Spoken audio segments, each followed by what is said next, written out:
some more questions of 13B. For last two to three questions हमने पहले cancellation law पढ़ा हुआ था.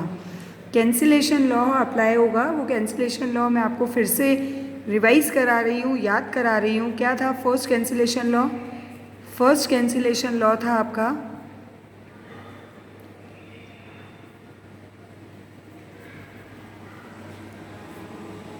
e to the power x fx plus f dash x dx equals to e to the power x fx.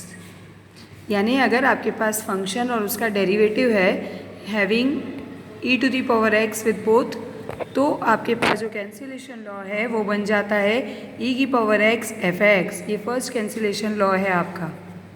Then second cancellation law आपको बताया गया था. ये आपको इंडेफिनिट इंटीग्रल की लास्ट एक्सरसाइज में बताया गया था. सेकेंड कैंसिलेशन लॉ क्या था बेटा? ये भी आपने पढ़ा हुआ है. ये होता है x f dash x plus F x. यानी अगर आपके पास फंक्शन है और उसके डेरिवेटिव के साथ x वेरिएबल है तो आपका जो कैंसिलेशन लॉ सिंप्लीफाई होके आपको मिल जाता है x एफ एक्स. उसमें प्लस सी भी आता है, लेकिन ये आपकी डेफिनेट इंटीग्रल में जब यूज़ होगा, इम्प्लीमेंट होगा, तो इसमें प्लस सी नहीं आएगा आपके पास. देखिए ज़रा कैंसिलेशन लॉ के आपके पास 23, 24, 25, 26 चार क्वेश्चंस हैं, जिसमें से मैं आपको दो क्वेश्चन बताती हूँ. नाउ सी सबसे पहले हम 24 देखते हैं. I equals to e to the power x 1 minus sine x upon 1 minus cos x, और ये आपका d x, and limit is π/2 to π. Now see बेटा 1 minus sine x upon 1 minus cos x, इससे आपको कहीं सिंप्लीफिकेशन कहीं clear नहीं हो रहा है कि कौन सा आपके पास फंक्शन है और कौन सा उसका डेरिवेटिव है. फर्स्ट कैंसिलेशन लॉ में ई की पावर एक्स के साथ क्या होना चाहिए? फंक्शन और उसका डेरिवेटिव प्लस में. तो फंक्शन और डेरिवेटिव अभी क्लियर नहीं है, तो इसको हम सिंप्लीफाई करते हैं. कैसे सिंप्लीफाई करेंगे? ई की power x π/2 to π. Now sine x में फॉर्मूला लगाएं, 2 साइन x/2 कॉस x/2, और डिनोमिनेटर में भी फॉर्मूला लगा दें. कॉस एक्स का 1 कैंसिल होने वाला है, तो 1 minus 2 sine square x/2 dx. So it will become i equals to π/2 to π e की power x 1 minus 2 sine x/2 cos x/2, and in the denominator it will become 2 sin square x/2 dx. Separate कर दीजिए 1 upon and this minus 2 sine x/2 cos x/2 upon. Separate करेंगे तो क्या आएगा आपके पास? i equals to π/2 to π e to the power x 1 upon 2 sin square x/2, that is 1/2 cos x square x/2 plus 2 sin x/2 upon 2 sin x/2 cos x/2 upon cos square x/2. तो एक cos x/2 से cos x/2 cancel हो जाएगा, 2 से 2 cancel हो जाएगा, और ये आपके पास बचेगा 10 x/2. एक मिनट, सॉरी, नीचे साइन स्क्वायर x/2 था, डिनोमिनेटर में आपके पास साइन स्क्वायर x/2 था, तो साइन से साइन कैंसिल हो जाएगा, और यहाँ आपके पास बचेगा cot x/2. Cot x/2 and there is an minus sign in between them. तो देखिए ज़रा इसको अब कैंसिलेशन लॉ से अगर मैं आपको बताऊँ, मैंने आपको बताया कि F x plus F dash x. देखिए ज़रा, ये आपका एफ एक्स है, ये आपका फंक्शन है कॉट x/2. कॉट x/2 का डिफ्रेंसिएशन क्या होता है? Minus cos x square x/2, और x/2 का भी करेंगे तो इंटू हाफ. तो ये आपका एफ एक्स और ये आपका एफ डैश एक्स. तो बेटा एक चीज़ इम्पॉर्टेंट है कि ये क्वेश्चन कितने मार्क्स में है. ये अगर कम मार्क्स का क्वेश्चन है आपके पास तो आप डायरेक्ट कैंसिलेशन लॉ अप्लाई कर देंगे, डायरेक्ट उसका रिजल्ट लिखेंगे. लेकिन अगर ये क्वेश्चन आपको ज़्यादा मार्क्स में पूछा गया है, यानी इफ़ इट इज़ ऑफ 4 और 5 मार्क्स, तो आपको इसको इस कैंसिलेशन लॉ को पूरा सिंप्लीफाई करना पड़ेगा. कैंसिलेशन लॉ सिंप्लीफाई करना आपने इंडेफिनिट इंटीग्रल में देखा था. अगर आप भूल रहे हैं तो मैं आपको एक बार एक क्वेश्चन में बता देती हूँ, पर आपको कैंसिलेशन लॉ पूरा सिंप्लीफाई करना भी आना चाहिए। कैसे करते हैं? π/2 टू पाई, इन दोनों को सेपरेट कर दीजिए। e⁻x हाफ बाहर cos x square x/2 plus minus π/2 to pi e⁻x cot x/2 dx। अब आपको बताया गया था कि कैंसिलेशन लॉ जब भी आता है तो दोनों में से किसी एक इंटीग्रल को ही सिंप्लीफाई करते हैं, किसी एक इंटीग्रल को ही सॉल्व करते हैं। दोनों को नहीं करते तो हम मान लीजिए इस इंटीग्रल को सॉल्व कर रहे हैं तो e⁻x आपका फर्स्ट फंक्शन होगा और cos x स्क्वेयर x/2 आपका सेकेंड होगा। अगर आप इसको ना करना चाहें, इसको करें, तो इसको करेंगे तो e⁻x आपका सेकेंड हो जाएगा और cot x/2 आपका फर्स्ट होगा। e⁻x जब भी किसी ट्रिग्नोमेट्रिक फंक्शन के साथ आता है तो वो फर्स्ट और सेकेंड दोनों लिए जा सकते हैं। डिपेंड करता है उसके पास वाला ट्रिग्नोमेट्रिक फंक्शन क्या है, उसका इंटीग्रल ईजी है कि उसका डिफरेंशिएशन ईजी है, उस हिसाब से हम इसमें अरेंजमेंट करते हैं। मान लीजिए मैं फर्स्ट वाला इंटीग्रल सॉल्व कर रही हूँ तो half first integration of second, oh no pen खत्म हो गया, wait for a minute. First integration of second cos x square x/2 dx minus integration differentiation of first e⁻x integration of cos x square x/2 dx whole dx, और ये limit आपकी π/2 से pi. First वाला integral simplify किया, second वाले integral को as it is रख दिया, π/2 से पाई e⁻x cot x/2 dx। ये भी पेन जाता हुआ दिख रहा है।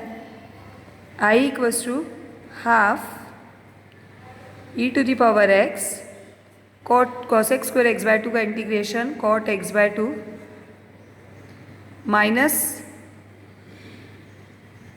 सॉरी ये प्लस में होता है, माइनस में होता है cos x स्क्वेयर x/2 का इंटीग्रेशन, तो ये माइनस आपका आगे आ जाएगा।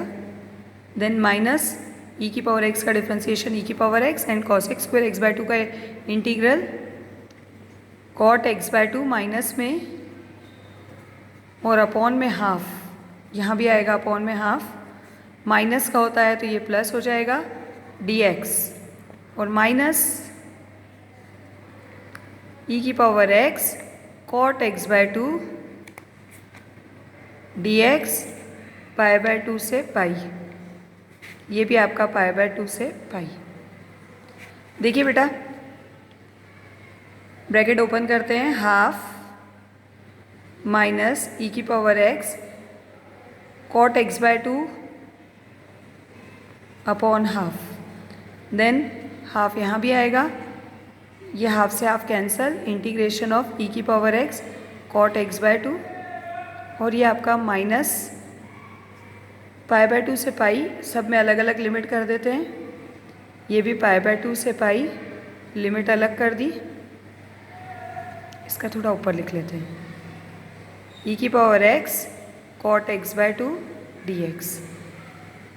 ये दोनों ध्यान से देखिए सेम फंक्शन बन गए, कैंसिलेशन लॉ से ये दोनों कैंसिल हो जाएंगे, और अब आपके पास ये बचा, इसमें भी लिमिट लिखिए आप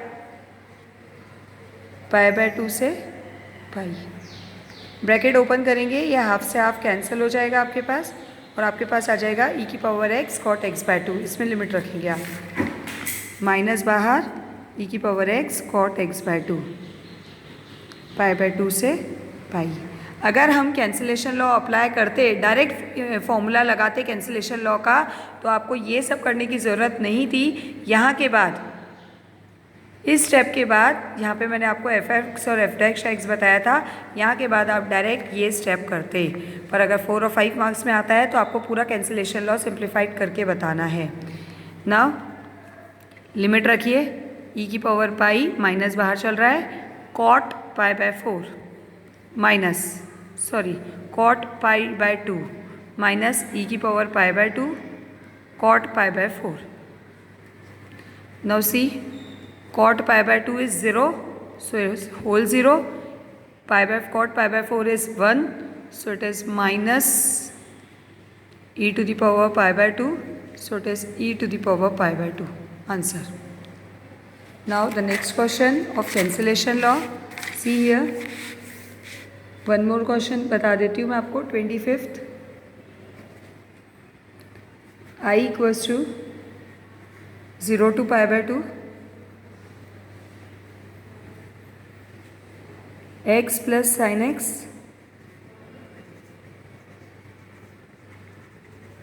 अपॉन 1 प्लस कॉस एक्स। अब यहाँ पर e की पावर x नहीं है, मतलब सेकेंड वाला कैंसिलेशन लॉ लगेगा। ये क्वेश्चन आप इंडेफिनेट इंटीग्रल में भी कर चुके हैं। डायरेक्ट कैंसिलेशन लॉ नहीं लग रहा है, सिंप्लीफाई करना पड़ेगा। 0 से π/2 x plus 2 sine x/2 cos x/2 1 plus 2 cos square x/2 minus 1 dx।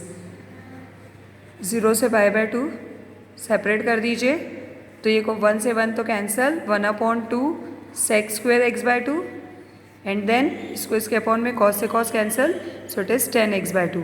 जैसे कि पिछला क्वेश्चन था आपका वैसा ही है, पर यहाँ x भी आएगा आपका। ये आपका सेकेंड कैंसिलेशन लॉ है। सेकेंड कैंसिलेशन लॉ क्या था आपका? x f' plus fx। ये आपका fx, इसका differentiation sec square x/2 into half और x कैंसिलेशन लॉ के हिसाब से उसके साथ होगा। तो कैंसिलेशन लॉ सिंप्लीफाई करना तो मैंने आपको बता दिया, इसमें मैं आपको डायरेक्ट फॉर्मूला लगाती हूँ। इस तरह की कैंसिलेशन लॉ में जो आपका रिजल्ट होता है वो होता है x fx 0 से π/2। Now put the limit π/2 10 π/4 minus 0, so i will be equals to π/2। Cancellation law जरूर लिखना है। यहाँ पर आपने क्या अप्लाई किया? Integration of x f' plus fx